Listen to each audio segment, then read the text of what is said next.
بسم اللہ الرحمن الرحیم. ناظرین، میں ہوں ثاقب بشیر. آج ہم بات کریں گے ہائی کورٹ حملہ کیس سے متعلق جو ضمانتیں ہو رہی ہیں اور جو ضمانتیں آنے والے دنوں میں نہیں ہو سکیں گی. اسلام آباد ہائی کورٹ نے ایک بڑا فیصلہ بھی دیا ہے اور اب تک کتنے وکلا جو ہے وہ گرفتار ہوئے، کتنے کی ضمانتیں ہو چکی ہیں اور کل منڈے کو کن کن وکلا کی ضمانتیں لگی ہوئی ہیں، اور آئندہ کا جو سینیریو ہے وہ کیا بننے جا رہا ہے ہائی کورٹ حملہ کیس سے متعلق، یا جو مس کنڈکٹ کی توہین عدالت کی جو کارروائی ہے شروع ہے اس سے متعلق کیا اپڈیٹ ہوگی، وہ تمام میں آپ کے سامنے رکھتا ہوں. اس کے علاوہ جو سابق D G I S I ہیں general lieutenant general retired Asad Durrani, اس سے متعلق تفصیلی فیصلہ اسلام آباد ہائی کورٹ نے جاری کیا ہے. وہ میں آپ کی مدرجات آپ کے سامنے رکھوں گا. یہ تقریباً 4 صفحات کا فیصلہ ہے. اس میں جو گزشتہ دو روز قبل اسلام آباد ہائی کورٹ کے چیف جسٹس نکلنا نے جو اسد درانی ہیں ان کا نام اسی سے نکالنے کا حکم دیا تھا، تاہم اس میں ایک ایسی چیز جو ہے ریٹن جو آرڈر ہے، جو ججمنٹ ہے، اس میں عدالت نے لکھ دی ہے جو شاید جنرل اسد درانی کا نام ای سی ایل سے نہ نکل سکے. اس کے علاوہ 15 صفحات پر مشتمل جو ہے فیصلہ ہے جو وکلا کے خلاف جو ان کی گرفتاریاں ہیں، ان کی ضمانت کا کیس تھا اس میں، اور عدالت نے جو 8 فروری کا جو واقعہ تھا وہ جو جوڈیشل ہسٹری ہے، جوڈیشری کی جو ہسٹری ہے پاکستان کی، اس میں اس کو ایک سیاہ دھبا جو ہے وہ قرار دیا ہے. تو اس میں کیا کہا گیا ہے یہ دونوں تفصیلات میں آپ کے سامنے رکھوں گا. اس کے علاوہ آخر میں جو ریاض حنیف رائی ہیں، ایڈوکیٹ ہیں، انہوں نے ایک چیف جسٹس اللہ کو اسی سینیریو میں خط لکھا ہے، اس کی بھی کچھ مدرجات میں آپ کے سامنے رکھوں گا، کچھ تفصیلات بتاؤں گا آپ کو. سب سے پہلے میں آپ کو بتا دوں ناظرین کہ ابھی جو وکلا ہیں تقریباً 4 وکلا کی جو ضمانت ہے کل وہاں پہ جو انسداد دہشت گردی عدالت ہے وہاں پہ ظفر کھوکر ہیں، زاہد راجہ ہیں جو اسلام آباد ہائی کورٹ بار ایسوسی ایشن کے نومنتخب صدر ہیں،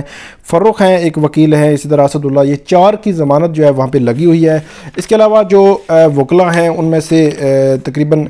6 وکلا کی گزشتہ جو جمعہ کے روز جو ہے ضمانت منظور ہوئی تھی. اس کے علاوہ ایک جو ہے لیاقت کمبو جو اسلام آباد بار ایسوسی ایشن کے سیکرٹری ہیں، ان کی ضمانت مسترد ہو گئی تھی. اب 4 وکلا کی ضمانت کب ہوگی؟ کل ہوگی، لیکن جو مین کلپریٹس ہیں شاید ان کی ضمانتیں جو ہے وہ ان میں کوئی ہرڈلز بھی آ جائیں. تو اس حوالے سے جو نوید ملک، ان کا جو ضمانت کا فیصلہ تھا وہ مدرجات میں آپ کے سامنے رکھتا ہوں. یہ 16 صفحات کا فیصلہ میرے سامنے ہے.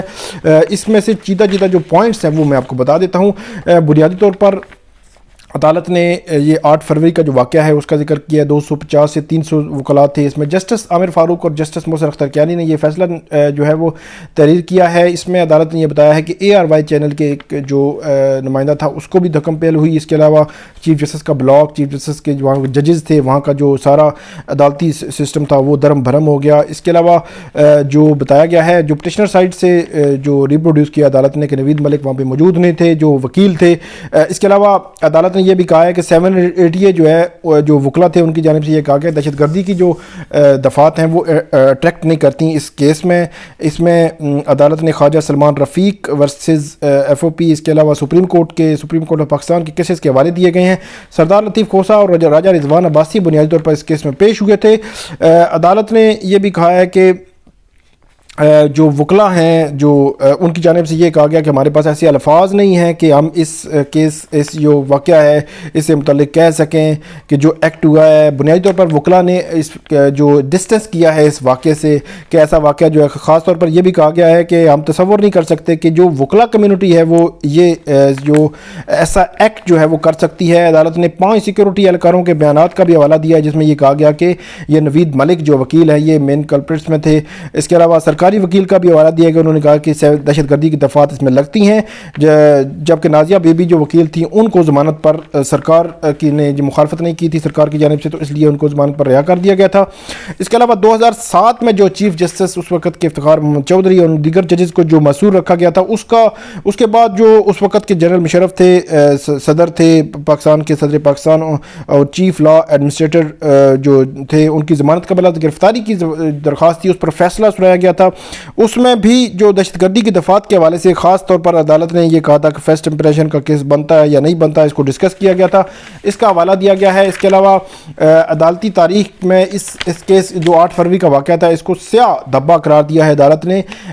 اس کے علاوہ دہشت گردی کی دفعات سے متعلق مضبوط دلائل نہیں ہیں، یہ کہا ہے عدالت نے۔ دوسرے لفظوں میں جو دہشت گردی کی دفعات اس کیس میں لگی ہوئی ہیں وہ عدالت نے ختم نہیں کی، بلکہ اس پہ مزید آرگومنٹس یا آنے والے وقت میں ہو سکتا ہے، اگر جب وکلا نے کہا تھا کہ دہشت گردی کی دفعات ختم ہونی چاہیے، تو یہ ایک بڑی ڈیولپمنٹ ہے کہ دہشت گردی کی دفعات ابھی بھی برقرار ہیں۔ اگر دہشت گردی کی دفعات اس میں سے نکلوانی ہے تو اب وکلا کو سپریم کورٹ آف پاکستان جانا پڑے گا۔ اس کے علاوہ جو ضمانت ملی ہے وہ یہ ہے کہ اس کی تفتیش مکمل ہو چکی ہے، مزید تفتیش کے لیے درکار نہیں ہے، تو عدالت نے کہا کہ یہ بنیادی حقوق ہے، رائٹ ٹو لائف جو ہے، اس لیے عدالت نے کوئی ریکوری بھی جو تفتیشی کی جانب سے کہا گیا کہ کوئی ریکوری بھی ابھی ہم نے اس والے میں نہیں کرنی، تو عدالت نے پھر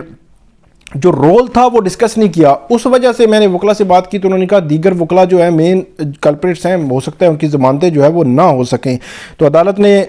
کیونکہ ٹرائل ہے اس میں انہوں نے جانا ہے، تو عدالت نے کہا تفتیش مکمل ہو چکی، ریکوری ابھی نہیں چاہیے، تو اس لیے اس کا رائٹ ہے، تو اس لیے ضمانت دے رہے ہیں۔ دہشت گردی کی دفعات قائم ہیں اور رول جو ڈسکس نہیں کیا، تو یہ ایک آنے والے دنوں میں جن کی ضمانتیں ہونی ہیں مین کلپریٹس کی، ان کو ہو سکتا ہے ضمانت نہ مل سکے یا جو کوئی ہرڈل جو ہے ان کی ضمانت میں آ سکے۔ اب کل دیکھیں گے کہ کل بڑا ہے، اسلام آباد ہائی کورٹ بار ایسوسی ایشن کے 9 منتخب جو صدر ہیں ان کی ضمانت کا کیس لگا ہوا ہے، وہ دیکھیں گے ان میں کیا ہوتا ہے۔ دوسرا معاملہ ہے جنرل ریٹائرڈ اسد درانی، ان کا نام ECL پہ ڈالا گیا تھا۔ انہوں نے بھارتی راہ کے سابق سربراہ کے ساتھ ایک کتاب لکھی تھی، اس کے بعد بھی ایک کتاب لکھی جس میں جو قومی سلامتی کے امور تھے اس کے بارے میں ان کے خلاف یہ جو ہے وہ ٹرائل شروع ہوا، ان کی انکوائری شروع ہوئی،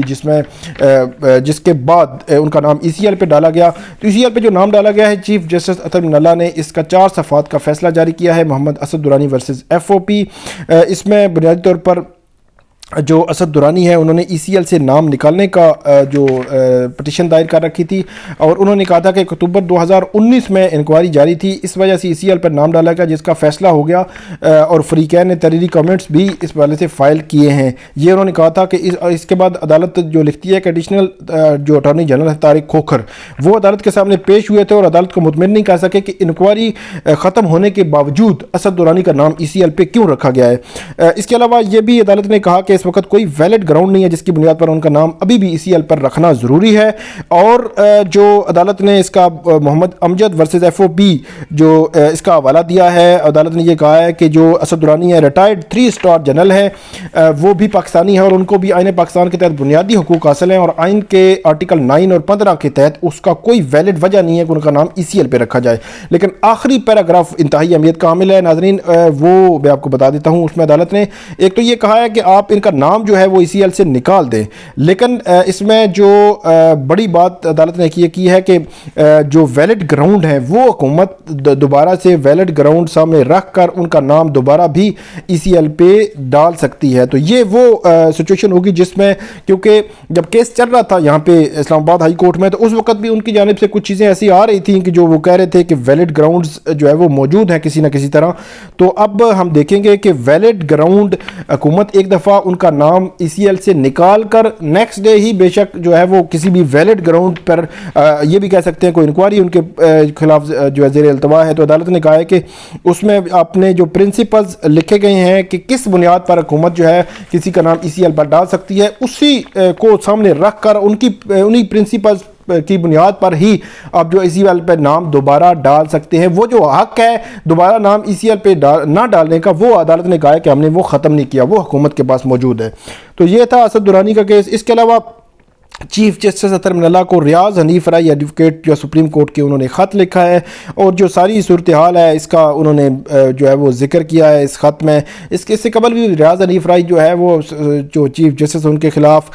ریفرنس بھی دائر کیا تھا، جس سے اسلام آباد بار کونسل نے لا تعلقی کا اظہار کیا۔ اس کے علاوہ انہوں نے ان کو سپریم کورٹ میں لے جانے کے حوالے سے بھی ایک خط جو ہے وہ لکھا۔ اس کے علاوہ 184 میں بھی میں نے سنا تھا کہ وہ جا رہے ہیں، تو انہوں نے خط لکھا ہے، ساری اس میں رداد لکھی ہے، اور آخر میں لکھا ہے کہ برائے مہربانی اپنے فیصلوں پر نظر ثانی کیجیے۔ بنیادی طور پر ان کا یہ کہنا ہے کہ وہ اس ایشو کو وہ کسی نہ کسی طرح سالو کی طرف لے جانا چاہتے ہیں، اور معاملات جو ہے وہ بہتری کی طرف لے جانے کی کوشش ہے ان کی، ریاض حنیف رائی صاحب کی۔ تو یہ ناظرین تھا ہماری آج 3 خبریں تھی جس کی تفصیلات میں نے آپ کے سامنے رکھی۔ امید ہے آپ کو یہ جو ہے ویڈیو ہماری پسند آئے گی۔ آئندہ جو بھی اپڈیٹ ہوگی وہ آپ کے سامنے رکھوں گا۔ ہمارا یوٹیوب چینل آپ ضرور سبسکرائب کریں۔ بہت شکریہ۔